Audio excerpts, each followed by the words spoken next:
Le désert du Sahara est le plus chaud du monde et il possède lui aussi sa faune. L'un d'eux est le fennec, un petit canidé dont nous allons apprendre davantage en cette occasion. Vous êtes sur City Animal, une chaîne YouTube où vous apprendrez sur les animaux. Alors abonnez-vous pour en connaître plus sur les animaux. Commençons la vidéo. Étant un endroit extrêmement chaud, la faune s'est adaptée pour atténuer les températures, car c'est une région où les ressources sont un privilège, surtout les points d'eau qui sont extrêmement rares et qu'il faut donc chercher avec beaucoup de difficultés.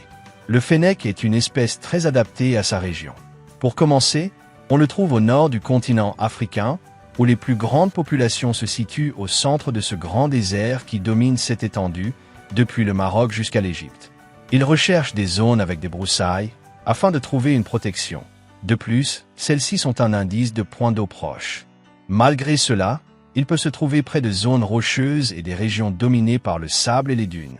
Ces spécimens sont des canidés classés sous le statut vulpe, avec des membres adaptés pour courir vite et sauter agilement. Ils sont le plus petit canidé naturel du monde. En fait, ils sont plus petits qu'un chat domestique. Ils mesurent environ 30 à 40 cm de la tête à la croupe, avec une queue qui s'allonge entre 18 et 30 cm. Leur hauteur au garrot atteint 22 cm et ils pèsent environ 0,8 à 1,5 kg.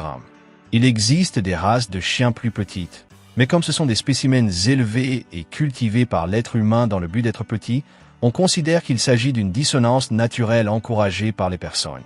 Leur pelage, duveteux et soyeux, est dominé par un ton doré, surtout sur le dos, tandis que le ventre et le bout des pattes sont blancs. Sur leur tête, le blanc crée un motif singulier semblable à un masque. Leur couleur les aide beaucoup, car elle leur permet de se confondre avec le ton du sable. De plus, les couleurs vives absorbent moins la chaleur de la lumière, ce qui leur permet de tolérer la chaleur inclémente de la région. Leur tête est l'un de leurs principaux attraits. Leur museau est allongé et fin, tandis que leurs oreilles sont dressées et énormes. En fait, elles sont beaucoup plus grandes que leur tête, donnant l'apparence de deux énormes antennes qu'ils peuvent orienter dans toutes les directions. De plus, la taille de leurs oreilles leur sert à dissiper la chaleur, car elles sont hautement vascularisées. Cela les aide à refroidir le sang par convection. Leur corps est mince et allongé, bien que leur pelage donne l'illusion qu'ils sont plus trapus qu'en réalité. Leur longue queue est très duveteuse, une caractéristique des renards. Leurs pattes ont un pelage long, ce qui les aide à ne pas se brûler avec le sable. Ils ont le même nombre de doigts que tous les canidés, 5 doigts aux membres antérieurs et 4 aux membres postérieurs. Leur dimorphisme sexuel est très difficile à distinguer, car seuls les mâles sont plus grands que les femelles. Comme la plupart des mammifères, on peut les sexer par leurs organes génitaux. Ces spécimens sont hautement sociables, ce qui est rare chez les renards car ils ont tendance à être solitaires. Mais en même temps, c'est une normalité chez les différents groupes de canidés, car eux forment des regroupements. Chez les fennecs, ils intègrent 10 congénères dans un même groupe, composé d'un couple reproducteur, de quelques jeunes et de petits. Généralement, ce sont des animaux crépusculaires, car à ces moments-là la température a diminué et leur permet de se déplacer plus confortablement. Ils errent aussi la nuit. Le jour, ils cherchent généralement un endroit pour se reposer, une grotte, des broussailles, où ils creusent eux-mêmes un terrier dans le sable pour supporter des températures qui peuvent dépasser les 40 degrés Celsius. Ces terriers peuvent avoir plusieurs issues et différentes chambres pour éviter les effondrements dus à l'instabilité du terrain. Ils les font généralement sous des plantes, car leurs racines créent des murs de soutien. Plusieurs familles peuvent vivre au même endroit. Les nuits sont généralement utilisées pour creuser leur terrier, se déplacer sur leur étendue et chercher de la nourriture. Ils se déplacent avec beaucoup d'aisance, généralement ils marchent, mais ils peuvent grimper et sauter agilement. Un adulte peut sauter jusqu'à 1 mètre. L'étendue de leur territoire n'est pas rapportée, mais on a observé qu'ils le marquent avec de l'urine et des excréments, bien que cette espèce particulière manque de glandes musquées. Ils le délimitent aussi avec des sons. Ils ne sont pas très territoriaux, en raison de l'extrême de leur lieu de vie, donc ils tolèrent assez bien les autres congénères n'appartenant pas à leur famille. Cela les aide également à se défendre. Leur principal sens est l'ouïe. Grâce à leurs énormes oreilles, ils peuvent entendre différents événements. En fait, leur ouïe est si sensible qu'ils parviennent à localiser leur proie se trouvant sous le sable. De plus, ce sont des spécimens à haute communication, utilisant de nombreux cris et mugissements pour indiquer différents événements. Leur odorat est une autre adaptation utile qui les aide à identifier leur environnement. Il est également très sensible aux substances chimiques de l'ambiance. Ils ont recours au contact physique, surtout entre les femelles et leurs petits. Leur vision n'est pas très bonne. Ils ont la faculté de voir la nuit, mais elle est moins efficace que celle d'autres canidés. Cependant, leur tapetum lucidum les aide pendant qu'ils errent la nuit. Ce sont des animaux omnivores, cela s'explique principalement par la rareté des ressources, mais ils chassent différentes proies. Rongeurs, lézards, oiseaux et insectes. Ils cherchent aussi des œufs, qui sont un festin pour eux. Ils les chassent en sautant dessus ou en les sortant du sable en grattant jusqu'à les obtenir. Ils consomment également une grande quantité de feuilles et de fruits, qui, en plus de les nourrir, sont leur source d'eau.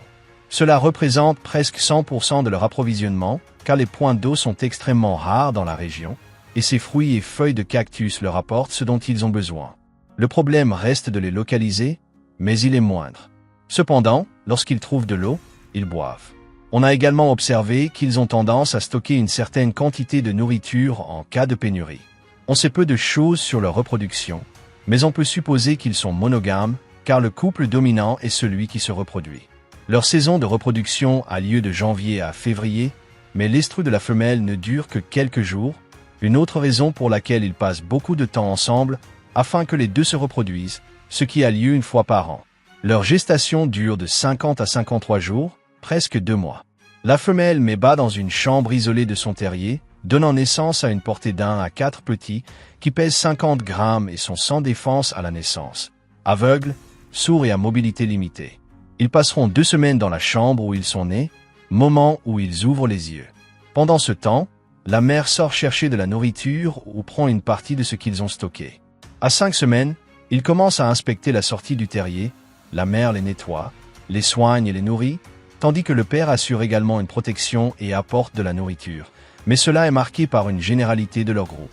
Ces petits seront allaités pendant 3 mois, puis ils commenceront à faire des incursions guidées par leurs parents pour apprendre à survivre.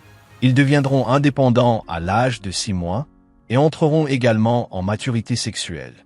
Ils peuvent rester avec leurs parents ou chercher leur propre partenaire et leur territoire, souvent proches de leurs parents. Leur espérance de vie à l'état sauvage atteint 10 ans. Ils sont chassés par certains prédateurs comme les hyènes ou les grands félins, ainsi que par d'autres canidés comme les chacals et les chiens sauvages. De même, les rapaces peuvent les rechercher, mais ils sont rapides, étant petits, plus insaisissables. De plus, avec leurs multiples issues, ils peuvent fuir rapidement. En captivité, ils vivent environ 12 ans. Dans les eaux, ils s'adaptent bien et il est plus facile qu'ils aient une plus grande activité, même si les gens peuvent être surpris de les imaginer plus grands. Ils sont également recherchés comme animaux de compagnie. Ils ne deviennent pas domestiques et peuvent attaquer, mais ils se sont très bien adaptés. Il est nécessaire de se les procurer d'une provenance légale, et cela dépend beaucoup de la législation en vigueur du pays ou de la région, car dans certains endroits ils sont illégaux. S'ils s'échappent, ils peuvent provoquer un problème écologique régional. De plus, ils ont tendance à creuser constamment des trous, un comportement à prendre en compte car en peu de temps ils détruiront le jardin. Il en va de même dans les eaux. Cette espèce est classée dans la catégorie préoccupation mineure. Ils sont très adaptés à leur écosystème et leur population est stable. Leurs principaux problèmes sont la chasse illégale, il n'y a pas d'études sur combien peuvent être prélevés à cette fin, et le trafic pour en faire des animaux de compagnie est un sujet important, car en raison de leur apparence et de leur taille, beaucoup de gens peuvent essayer de se les procurer de manière peu orthodoxe. De plus, la transformation de leur habitat peut provoquer un déplacement. Leur rôle dans l'écosystème est centré sur la chasse et le contrôle des populations. Ils entrent en compétition avec d'autres espèces, servent de nourriture à d'autres. En consommant des plantes et des fruits, ils deviennent des disséminateurs naturels. De plus, en apportant de la matière organique au sol, ils permettent aux plantes d'avoir des nutriments lorsqu'elles se décomposent. Un petit renard aux oreilles comme des antennes d'énorme taille, un guerrier de l'un des endroits les plus hostiles de la planète, avec une apparence très mignonne que beaucoup voudraient posséder.